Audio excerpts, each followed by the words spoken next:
vendredi matin et nous sommes avec Luce Augier qui vient de dérouler sa reprise libre en musique. Alors Luce, c'est une première à Equita. Comment ça s'est passé ? Ça aurait pu mieux se passer, ça s'est pas mal passé. La jument était sage. Alors que Chazelle avait été très très polissonne. Donc non, elle était sage, elle était calme, donc j'ai pu enchaîner ce que je voulais. J'ai pas toujours enchaîné correctement, mais voilà, j'ai pu faire ce que je voulais.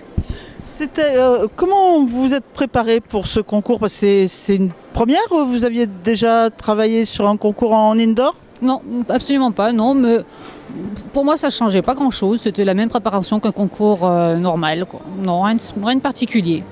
Alors, Equita, c'est une ambiance particulière. Quel feeling on a pour dérouler une reprise de dressage ici ?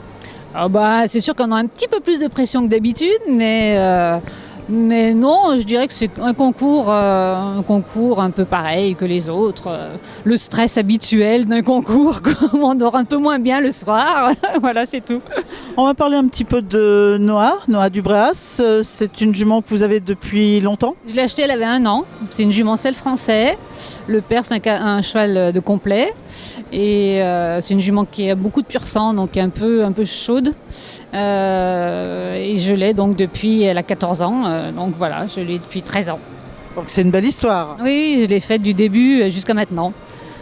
Et bon, on va parler de la jument, on va parler un petit peu de vous. Vous êtes cavalière tout à fait amateur. Comment vous organisez pour monter ? Là, je suis amateur, j'ai des chevaux à la maison, j'ai une petite écurie très familiale.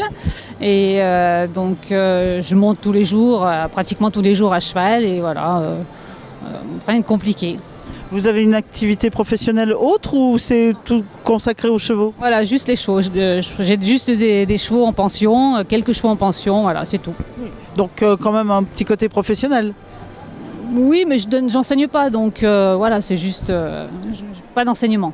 Et alors justement, pour travailler, comment vous êtes organisé ? Là, je travaille depuis quelque temps avec Cédric Morandin, qui habite pas très loin de chez moi, donc ça c'est assez pratique parce qu'il vient souvent. Et voilà, parce que je crois que la clé c'est de travailler souvent avec quelqu'un qui vous donne des conseils. Et là, le coach était content ? Je pense qu'il aurait été un peu plus content si j'avais pas loupé 2-3 trucs, mais... Mais ça va aller quand même. Merci, bravo. Merci à vous.